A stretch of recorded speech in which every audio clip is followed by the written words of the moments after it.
I graduated from the University of Alabama in Huntsville, go Chargers, and I have a meaningless degree that doesn't do me any good, and that's international trade in Spanish. Great.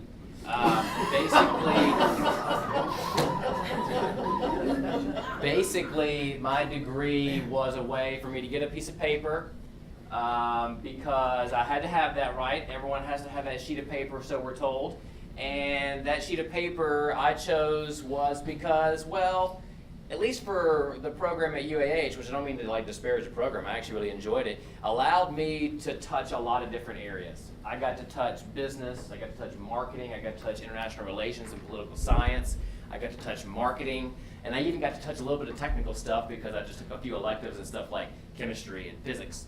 So I was able to graduate without actually being an expert in anything, and I like that. So I still didn't know what I wanted to do. I left, went and worked for the federal government like every good Huntsvillian. So how many people in this room have worked for the federal government or a federal government contractor? Yes, I hated it. Hated it. If you're an entrepreneurial spirit, working for the federal government, being a civilian is probably one of Dante's circles of hell. So basically, I loved the work I did, and I hated working for the federal government, right? Couldn't get anything done. I wrote an article that was actually read by the President of the United States. Biggest accomplishment I ever had. Took me 2 years to get it to his desk, and it was a 1.5-page paper. I'm not kidding you. So I knew I had to get out. A long story short, this is something I've always been interested in, sustainability. Didn't know how to make a career out of it. Right after the tornadoes of 2011, there was a group that started talking about resiliency and things of that nature, and I thought, that sounds cool. I'll start hanging out with that group. And I loved it. I absolutely loved it. I fell in love. I found what I wanted to do, so I knew that the first opportunity I could to get out of the federal government and go do something in that field so that I could actually learn and become an expert about energy and about sustainability and resiliency, I was going to go do it.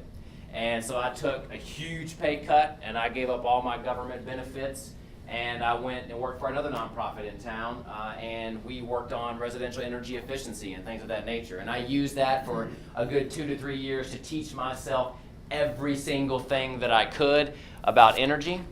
And that's when about 2 years ago, we jumped out and started Energy Alabama. So you might wonder why on God's green earth, especially in this town or this state, would I focus on sustainable energy, right? Well, number one, I told you already I'm crazy. And then really, it really pains me. In fact, you can insert an expletive here if you would like in your head. Why this has become a partisan issue. This is not a partisan issue. This is what we know is a smart thing to do. Okay? Left, right, center, we know that if you care about something, this is one of the very few issues where we can actually create hundreds of thousands of jobs, where we can solve serious social problems. We can put power, pardon the pun, back in the hands of the individual people, and we can also clean up the environment at the same time. So I don't care whether you're left, right, center, blue, purple, red, there's something in it for you. And so that really just upset me why we couldn't make progress on this issue. So that's what got me into it. If you think about it, everything in the modern economy is based on energy. Everything. The RF signals in this room right now are a low energy form, right? Everything is based on energy. If we don't figure that out, modern society does not exist, and it will not exist in the future. So that's what called me to do it. The mission, here's a lesson I want you to take away. Make your name short. Make your name short. My original name for this organization was the Alabama Center for Sustainable Energy. And John, why you didn't just beat me up for doing such a dumb thing like that, I don't know.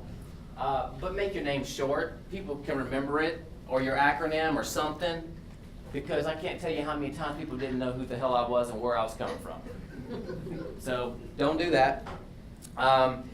We're 2 years in. We struggle from time to time. Well, right out of the gate, we won a $100,000 grant from the Toyota USA Foundation to do some awesome educational work in schools. We focus on education from K through 12 to the community. We focus on policy and technical assistance. You want to do something, we want to help make sure you get it done. But that grant got us out of the gate strong. Today, we're afloat. We're still here. Are we growing as fast as we want to? No. Are you? No. So the second lesson I'll say is never be satisfied. I'm never going to be satisfied with where I am, and I'm always going to try to get better and do better, earn more revenue, impact more people. But I'll tell you this, right now, 2 years in, I'm doing better than I thought I was going to do. Right now, we have about 6.5 million square feet under management that has committed publicly to save 20% energy within the next 10 years. We're working on over 1 megawatt of solar development here in North Alabama. And we have an education program that's already been deployed in 15 elementary schools in Madison County. 2 years in.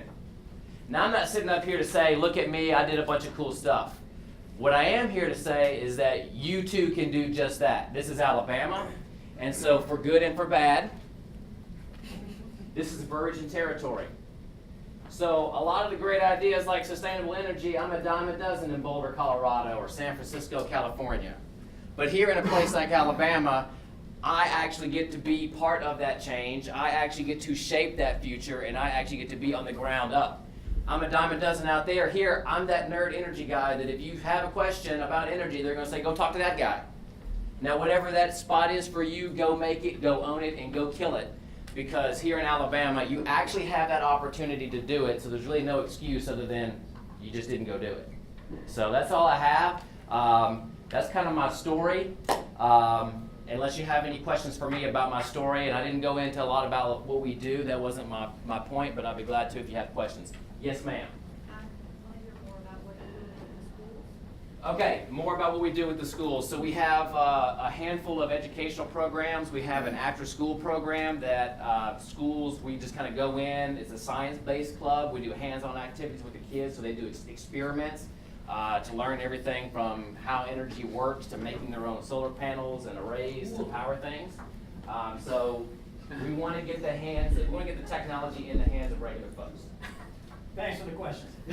We like to say questions for networking time because we want to break for networking. If you have questions for Danny, you'll see him during networking. Thank you, Danny.